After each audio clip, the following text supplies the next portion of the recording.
Hello folks, welcome back to my channel. We talk movies, music, and more, and today I'm going to be doing something completely new, and it is the One Man Movie Podcast.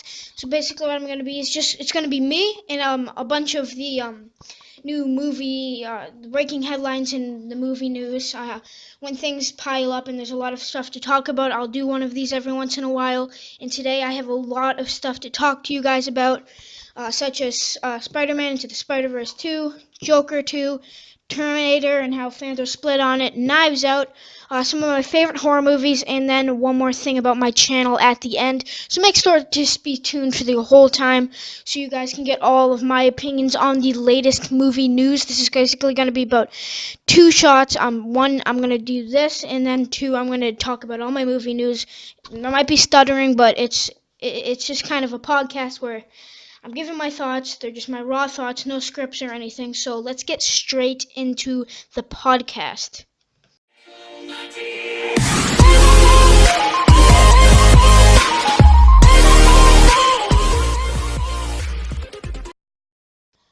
So the first thing I do want to talk about is Spider-Man Into the Spider-Verse 2. I was on Rotten Tomatoes and I heard that they are making a sequel to this, and so I thought I could talk about my thoughts on what their decision is to make Spider-Man 2 Into the Spider-Verse. It's coming out in 2023, I believe, so still a lot of time. I don't know if all the voice cast is coming back or not, but we are getting more Miles Morales, and in my opinion, that is a good thing. I think they can expand on his character very well. It's not like another movie where I'm going to talk about a sequel that doesn't deserve a sequel or doesn't need a sequel, but this, I think it does need a sequel. I think it can expand on Miles' character a lot more, and I love Spider-Man to the Spider-Verse.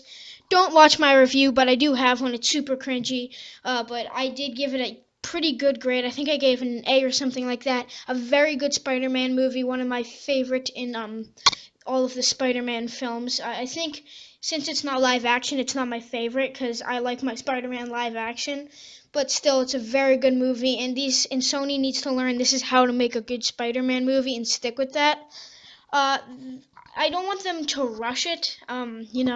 Make it like they need to pump it out right away. But it seems like they're giving it time to come out. 2023. That's a good amount of time before this does hit the theaters. But I will be excited to go down there opening night because Spider-Verse was one of the best movies of the year. And now Spider-Verse 2 is coming out, and I'm really excited. Now, the next is also about a sequel, which I don't think needs a sequel whatsoever, and that's Joker 2. Now, there's been a lot of talks about Joker 2. I don't think there should be a sequel to Joker. I think what it was trying to tell was that it didn't need to be bloated. I think it was a story where you didn't need to expand on him because I don't want it to be ruined, the value of the first one to be ruined by maybe a not so good sequel.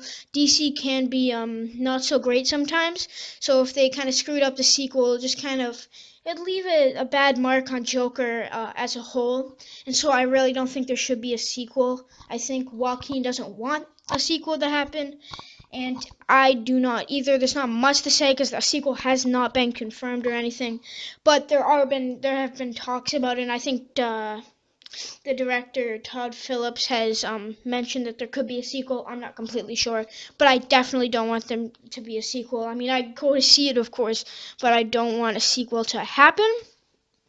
And now the next thing is Terminator. I have Terminator Dark Fate. I have not seen yet, so I should be putting a review on that for my channel. But Terminator Dark Fate has like a 69 on Rotten Tomatoes, and I'm sure it'll get a 70 by the time it's over. So critics like this movie overall, and actually it's kind of funny. A lot of people hate T3. And it's actually overall the franchise is fresh. There's more fresh movies than rotten movies. T3 is not a very good movie, but it does have like a 64 or something. So overall, it is a fresh franchise. And some fans are hating it. Some people are loving it. I just watched Chris Stockman's review. He gave it a C, I believe. And then I watched Sean Chandler's review. He gave it an A minus. So there's a big split between fans. Some people don't like the big spoiler that happened in it. I've not seen it yet, but I do know what happened. Sadly, but people are really split on it. I'm hoping it's good. I can't say much about this, but I have a feeling it's not horrible. But I have a feeling it's not great. I have a feeling it's better than Genesis. I really hope it's better than Genesis. Genesis was weird. It was kind of confusing. It wasn't bad, but it was confusing, and I wasn't a big fan of it. So I'm hoping Dark Fate is a lot better than that, because I think Terminator deserves to be in the spotlight more with good movies, because it is a fantastic concept with Arnold Schwarzenegger. So I really hope Terminator Dark Fate is good. And if I were to rank them on the spot right here, I go in last place would be T3, uh, um, fifth, but fourth place would be uh, Genesis. Third place would be Salvation. Second place would be Terminator 1. And then first place would be T2. As I said, I haven't seen Dark Fate yet, but that would be my overall ranking. I think Terminator 2 is one of the greatest action films of all time. I think I just grabbed it on 4K. I know it's not supposed to look great in 4K, but it was like $7. How bad could it look? It's a phenomenal movie and one of the greatest, if not the greatest, action films of all time. So I figured, let's just get it on 4K. We'll see what it's like. Because I love T2. I have a poster in my room with it, as I've shown you guys in my room tour, and so I just love me some Terminator. So I'm really hoping Dark Fate will be good. Please be good. And the next thing is Knives Out. I've not seen this yet either. I couldn't go to any of the film festivals, but I'm going to see it. I'm going to see it when it comes out, definitely, because it looks very interesting to me. I love whodunits, but this looks special. It doesn't look like your normal basic whodunit. It looks like it's something more than that. It has a stacked cast. I'm pretty sure Jamie Lee Curtis is in this. I know Chris Evans is in this. Daniel Craig is in this. It is absolutely stacked. I'm so excited for that. And the thing that I really wanted to talk about this is that I heard Chris Evans. He isn't playing like, I feel like in all his movies, he's always the good guy that everyone loves. Like Johnny Storm in the like uh, he plays the good guy. He's a good guy in Fantastic Four. He's a good guy in all the Avengers movies, all the Captain America movies. He's the good guy, and so he's playing more of a despicable guy in this. So I'm really excited about that. We get to see his acting talent shown in a different way than before. So that is pretty exciting. That's one of the main reasons I want to see it, but also because overall the cast is phenomenal. I mean, James Bond is in it. That's so cool. But I love me some whodunit, and this looks like a lot of fun, and it looks really well shot. So I am excited as hell to see that movie. And now Halloween's over. I didn't get to put out horror stuff like that I wanted to, but I've been really busy actually watching horror movies, but not really talking about them much. So next Halloween, I have a list of top 15 favorite horror movies that I will tell you guys, or maybe mid-year if I feel like it. I might do my top 10 list for you guys, but I just wanted to talk about some great horror movies, some really underrated horror movies in my opinion. So I just wanted to quickly talk about them. Now, the first one is definitely not underrated. Most people love it, and it is The Shining. I think Jack Nicholson's performance is phenomenal, and it's iconic. So many lines that I remember. Here's Johnny! It's a memorable, scary movie. It has strange themes inside of it, and yeah, I can understand why Stephen King hated it. It's nothing like his novel. But it's a phenomenal movie. It's an artsy movie with a lot of strange, creepy ideas, and it's one of the scariest horror movies, in my opinion, to see this descent into madness. You know he has a past, but we rarely see it as we move on and we see this character go into just full madness, and some of the acting is absolutely horrifying. So just a very scary movie, a very disturbing movie, and something that I watch a lot during Halloween. Next is It, the original. Oh, sorry, no, the remake, 2017. We're not going to talk about It Chapter 2 because, but It 2017 was a phenomenal movie. It's already one of my favorite horror movies of all time. I'm not going to tell you where the placement is, but it is on the list, as it's a phenomenal movie. There's the star of it to me is actually the comedy. I think the comedy works very well, and it's the story of these kids rising up and they're trying to fight this spirit, fight this force that is Pennywise, or it as they call it. And so it's scary, but it also has comedy. It's very heartfelt with these characters. You really get to love them, all of them individually. They all have a purpose inside of this movie, and I think that's it's very interesting to see these characters throughout the movie. And Bill Skarsgård is my favorite Pennywise. I think he's better than Tim Curry, even though they're completely different performances. I think that he's creepier, even though Tim Curry is great.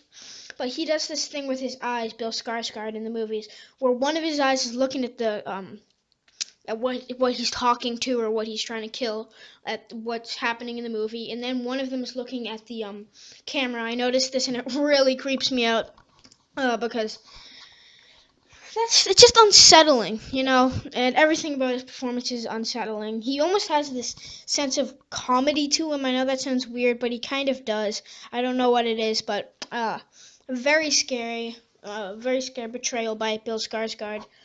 And so yeah, It 2017 is an absolutely phenomenal horror movie, very scary, but also very funny. And the final one that I have on my horror movies list that I just wanted to quickly mention was Sleepy Hollow, directed by Tim Burton. If you watch my director's list, spoilers, he is number 2 on my list. He's a phenomenal director, and this is one of his best works. It screams Tim Burton. There's creepy woods, there's bleak towns, there's strange buildings. It just screams Tim Burton, and that's why I love him so much, is because he has this unique, dark, gothic vision. It's very violent, and Johnny Depp, we don't see him as this one character that we all know him as oh my gosh, what's his name? I'm going crazy, but the lead character in Pirates. That's what we all see Johnny as. But we see him as a different character in this, a different portrayal. We don't see him as the same old as Pirates of the Caribbean. And he has some funny wordplay in it. He has a good performance that is comical in a strange way, but it's also very good. It's gothic, it's strange, and it's a very good performance that I really do enjoy from Johnny Depp. I think he is a phenomenal actor. And so I love Sleepy Hollow. It's a personal favorite of mine. It's very gothic. It has a fun sense to it. So I really love Sleepy Hollow, and Christopher Walken as the Headless Horseman is a lot of fun. And so all the characters are really interesting to talk about, dive into. So Sleepy Hollow, if you haven't seen it, it's extremely underrated. One of the best horror movies in my opinion, or scary movies. I wouldn't say it's overall it never really gave me nightmares or anything, but Sleepy Hollow is a good scary movie to watch around Halloween. And finally, the one final thing that I have for this podcast is a quick update for the channel. I was thinking, if this gets some views, please go in the comments if you do watch this video or this podcast and tell me if you want to see a live stream. I'm dying to do one, so tell me if you do want to tune in to see a live stream, and I will tell you guys the date that I would do it. But just please tell me, because I really want to do a live stream, but I want people to show up to the live stream. So please tell me in the comments if you do want to see one or if you don't want to see one. Anyway, guys, thank you so much for listening to my podcast, the One Man Movie Podcast. Make sure to check out turn on your notification bell so you can find out when any of these come out. And if there is any big movie news, I will talk about it on this podcast. And also make sure to just stay tuned for future content. Make sure to like and subscribe. Thank you so much for listening again. Bye now.